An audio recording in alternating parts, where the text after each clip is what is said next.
अस्सलाम वालेकुम डियर्स, कैसे हैं सब लोग। उम्मीद करता हूँ सब लोग खैरियत से होंगे। बिस्मिल्लाहिर्रहमानिर्रहीम। काला रब्बि इश्रह ली सदरी व अमरी व यस्सिर ली वहलुल उक़दतम मिन लिसानी यफ़क़हू क़ौली। एफएससी बायोलॉजी पार्ट 1 का बाकायदा तौर पे हम आगाज़ करने लगे हैं इंशाअल्लाह। एफएससी बायोलॉजी को शुरू करने से पहले कुछ थोड़ी सी डिस्कशन और उसके बाद हम बाकायदा तौर पे अपने लेक्चर का आगाज़ करेंगे। तो सबसे पहले तो मैं मुबारकबाद पेश करता हूँ उन स्टूडेंट को जिन्होंने मैट्रिक के इम्तिहान दे लिए हैं, अब वो एफएससी में आ चुके हैं। तो मैट्रिक में जो स्टूडेंट होते हैं उनके मार्क्स की बात करें तो कुछ स्टूडेंट ऐसे होते हैं जिनके अच्छे मार्क्स होते हैं, अच्छे मार्क्स आ जाते हैं, और कुछ स्टूडेंट ऐसे होते हैं जिनके अच्छे मार्क्स नहीं आते, तो वो बाज़ दफ़ा मायूस हो जाते हैं। तो बेटे आपने मायूस नहीं होना। एफएससी में एक बहुत ही ये हार्ड सब्जेक्ट है, इसमें आपको मेहनत की ज़रूरत होती है, मेहनत बहुत ज़्यादा करना पड़ती है। ऐसे स्टूडेंट जिनके अच्छे मार्क्स होते हैं उनको उन अच्छे मार्क्स को बरकरार रखने के लिए मज़ीद मेहनत की ज़रूरत होती है, क्योंकि उनसे उम्मीदें भी बहुत ज़्यादा होती हैं, उनके पेरेंट्स की और उनके सर्कल में जितने लोग होते हैं उनसे वाबस्ता होते हैं। और वो स्टूडेंट ख़ास तौर पे जिन्होंने मैट्रिक में उतने अच्छे मार्क्स अटेन नहीं कर पाते, लेकिन एफएससी में अगर वो मेहनत करते हैं तो वो उन स्टूडेंट को भी डिफीट कर जाते हैं जिनके मैट्रिक में उनसे ज़्यादा मार्क्स होते हैं। तो एफएससी में अपने दो बातें याद रखनी हैं, उसके बाद हम इंशाल्लाह अपने लेक्चर का आगाज़ करते हैं। एफएससी में सिर्फ आपने एफएससी के पेपर नहीं देने, बल्कि आपको पता है एफएससी के बाद आपका क्या टारगेट है, एफएससी में आप आए क्यों हैं, किस वजह से आए हैं। मेन टारगेट यही है बेटा कि आपने एंटी टेस्ट देना है, और एंटी टेस्ट आपके लिए बहुत बड़ा इम्तिहान है। ये तय करेगा कि आपने फ्यूचर में क्या करना है। तो इसलिए आपको एफएससी में हार्ड वर्किंग की ज़रूरत है। अब अगर आपकी बुनियाद अच्छी है होगी तो आप इंशाल्लाह आपका जो फ्यूचर है वो भी अच्छा होगा। आपने अपनी जो मेहनत है उसको बड़े अच्छे तरीके से बरकरार रखना है। जिस तरह से मैट्रिक में आपने मेहनत की है, इस तरह से अब आपने एफएससी में भी मेहनत करनी है। लोगों की आपसे उम्मीदें हैं, आपके पेरेंट्स की आपसे उम्मीदें हैं, आपकी अपनी आपसे उम्मीदें हैं, तो बेटा अपनी उम्मीदों को टूटने नहीं देना। आपको पता है उम्मीदों के टूटने का दुख अक्सर इंसान को बहुत ज़्यादा होता है, और उम्मीदें नहीं टूटनी चाहिए। अब ये प्लेटफॉर्म आपको प्रोवाइड करने का मकसद, कुछ स्टूडेंट ऐसे होते हैं जो मेहनत करना चाहते हैं लेकिन उनको फैसिलिटीज़ नहीं मिल रही होती, वो किसी अच्छे कॉलेज में एडमिशन नहीं ले रहे होते या नहीं ले सकते। कुछ स्टूडेंट ऐसे होते हैं एडमिशन ले सकते हैं लेकिन उनकी बेस, उनकी बुनियाद उतनी मजबूत नहीं होती कि वो टॉपर स्टूडेंट का मुकाबला कर लें, तो इस वजह से थोड़े से पीछे रह जाते हैं। और मेन फोकस ये होता है, कुछ स्टूडेंट ऐसे होते हैं जो उर्दू मीडियम से पढ़ के आए हुए होते हैं और इंग्लिश मीडियम में जाके इंग्लिश मीडियम का जो सिलेबस है उसको कवर करना थोड़ा सा मुश्किल होता है। तो इस वजह से इंशाल्लाह इस प्लेटफॉर्म पे आपको बड़े ही आसानी वे में समझाया जाएगा। और उसके बाद बात करें, अगर हम बाकायदा तौर पे अपने लेक्चर का आगाज़ करें एफएससी, तो चले हम अपने बाकायदा तौर पे अपने लेक्चर का आगाज़ करते हैं। तो हम बात करते हैं बायोलॉजी की। तो बायोलॉजी को पढ़ाने से पहले मैं आपको एक लफ्ज़ बताता हूँ, इटाइमोलॉजी। क्या लफ्ज़ है? इटाइमोलॉजी। जी, इटाइमोलॉजी क्या होता है बेटा? एक ऐसा वर्ड जिसके अंदर हम क्या करते हैं, मीनिंग्स का मुताला करते हैं। अब मीनिंग्स किसके? Meanings of words. क्या बात करेंगे? इटाइमोलॉजी क्या होता है? इटाइमोलॉजी मीनिंग्स ऑफ वर्ड के अल्फाज के मानी का मुताला करेंगे। तो इसमें अगर मैं एक छोटी सी एग्जांपल की बात करूं तो बायोलॉजी हमारे नज़दीक एक कह लें इटाइमोलॉजी की एग्जांपल बन सकती है, क्योंकि बायोलॉजी भी 2 वर्ड्स का मजमूआ है। कौन कौन थे 2 वर्ड? एक है बायो और दूसरा है लॉजी। अब बायो भी ग्रीक वर्ड है, लॉजी भी ग्रीक वर्ड है। बायो बायोज से निकला है जिसका मतलब होता है लाइफ, जिसका मतलब होता है ज़िंदगी, और लॉजी भी एक ग्रीक वर्ड है जिसका मतलब होता है स्टडी, रीजनिंग, थॉट्स, एनालाइजिंग। अब ये तो इसका लिटरली मीनिंग हो गया, लफ्ज़ी मतलब हो गया, लफ्ज़ी माना हमने देख लिया। अगर हम इसकी प्रॉपर डिफ़ाइन की बात करें तो क्या होगा कि बायोलॉजी की क्या डिफ़ाइन होगी? The scientific study of life. ज़िंदगी का जो साइंसी मुताला होता है उसको बेटा क्या बोलते हैं? बायोलॉजी बोलते हैं। अब साइंटिफिक मुताला इसको क्या बोलते हैं बेटा? हमने क्या बोला?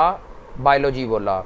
अब इसको पढ़ने से पहले, बायो को ज़्यादा जो एक्सप्लेनेशन में जाने से पहले, ये टर्म्स आपके लिए बहुत ज़रूरी है। What is science? साइंस के बारे में हम इंशाल्लाह नेक्स्ट स्लाइड में डिस्कस करते हैं, लेकिन इसको थोड़ा सा मैं आपको ओवरव्यू दे दूँ। साइंस क्या होता है?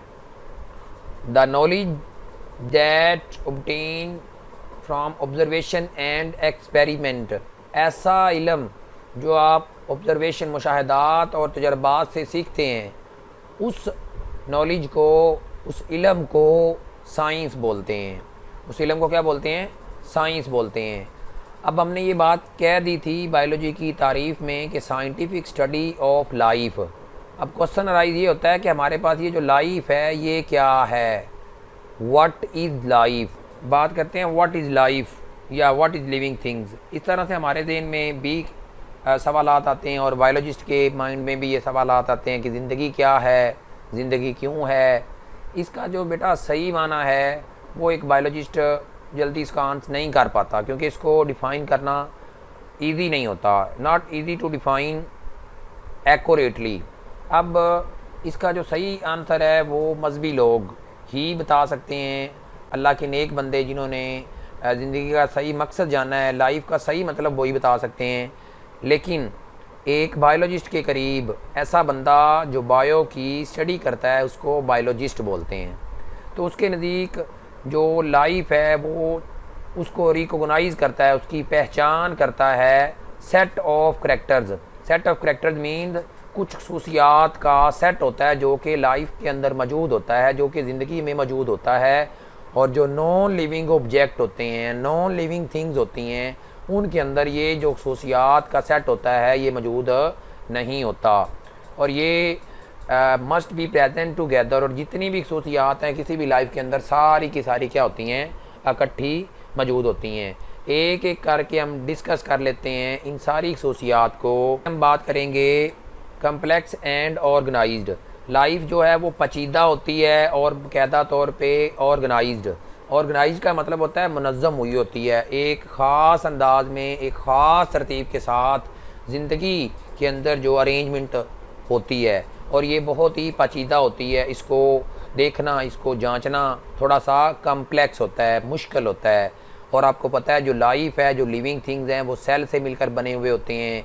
इनका जेनेटिक प्रोग्राम्स होता है, यूटिलाइजेशन ऑफ एनर्जी करते हैं। जेनेटिक प्रोग्राम मीन्स जीन्स होते हैं जो कि विरासत की इकाइयाँ होती हैं, जो कि आपकी इनहेरिटेंस को कंट्रोल कर रहे होते हैं। और यूटिलाइजेशन ऑफ एनर्जी क्यों ज़रूरी है? इसको आप रिस्पायरेशन भी बोल सकते हैं। और ये रिस्पायरेशन एक कह लें टाइप्स होती है मेटाबॉलिज्म की, जिसमें आप कह लें कैटाबॉलिज्म और एनाबॉलिज्म, इसकी दो टाइप्स हैं। तो कैटाबॉलिज्म, रेस्पायरेशन उसकी एग्जांपल में आ जाता है। उसके बाद ग्रोथ, जो लिविंग ऑब्जेक्ट होते हैं ये ग्रो इन साइज़। मसलन आप एक छोटा सा पौधा लगा दें, कुछ दिनों बाद देखेंगे वो बड़ा हो जाएगा, फिर वो एक कुछ टाइम गुजरने के बाद मुकम्मल तौर पे एक कंप्लीट प्लांट बन जाएगा। तो देखें इसी तरह से आपके सराउंडिंग में डिफरेंट तरह के नॉन लिविंग ऑब्जेक्ट, जो मुर्दा अशिया हैं, वो पड़ी हुई हैं। वो जितने साल मर्जी पड़ी रहें, जितना टाइम मर्जी पड़ी रहें, लेकिन उनके साइज़ में इजाफ़ा नहीं होता, लेकिन लाइफ के जो साइज़ में इजाफ़ा होता है। उसके बाद रिप्रोडक्शन। रिप्रोडक्शन का मतलब होता है नस्ल बढ़ाना। अब जितनी भी लिविंग थिंग्स होते हैं वो अपनी नस्ल बढ़ाते हैं, वो सेक्सुअली बढ़ाते हैं या एसेक्सुअली बढ़ाते हैं, वो एक अलग तरीक़ाकार है। लेकिन जो आपके पास नॉन लिविंग ऑब्जेक्ट हैं वो अपनी नस्ल को आगे बढ़ाते नहीं हैं, लेकिन लिविंग ऑब्जेक्ट क्या करते हैं? अपनी नस्ल को आगे बढ़ाते हैं।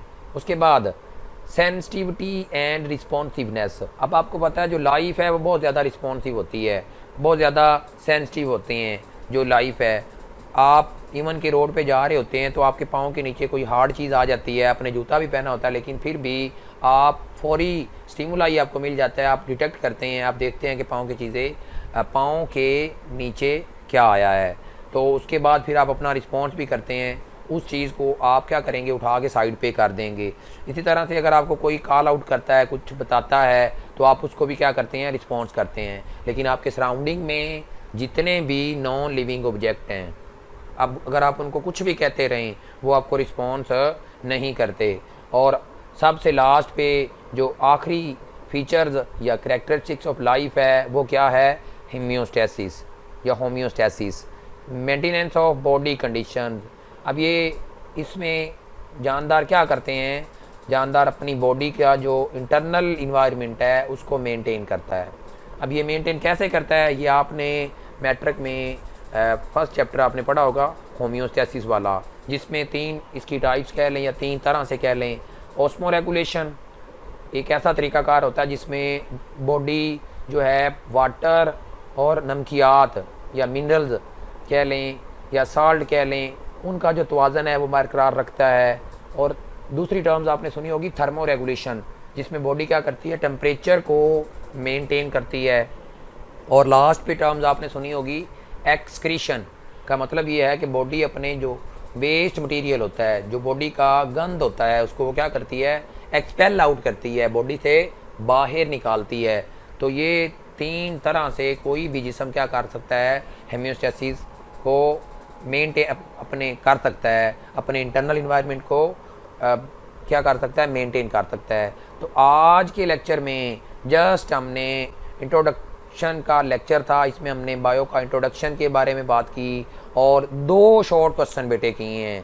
पहले कौन सा शॉर्ट क्वेश्चन किया है, हमने डेफिनेशंस ऑफ बायोलॉजी की है, तो वो आपको आनी चाहिए। और उसके साथ दूसरा शॉर्ट हमने कौन सा किया है, करैक्टरिस्टिक्स और फीचर्स ऑफ लाइफ। तो ये जितने भी करैक्टर्स हैं, ये सारे के सारे करैक्टर्स आपने इनको बाकायदा तौर पे याद करना है। 2 नंबर का अगर शॉर्ट आ जाता है इस तरह से कि in list the features of life, तो उनका आंसर आपने ये लिख देना है। तो थैंक यू, अल्लाह हाफिज़।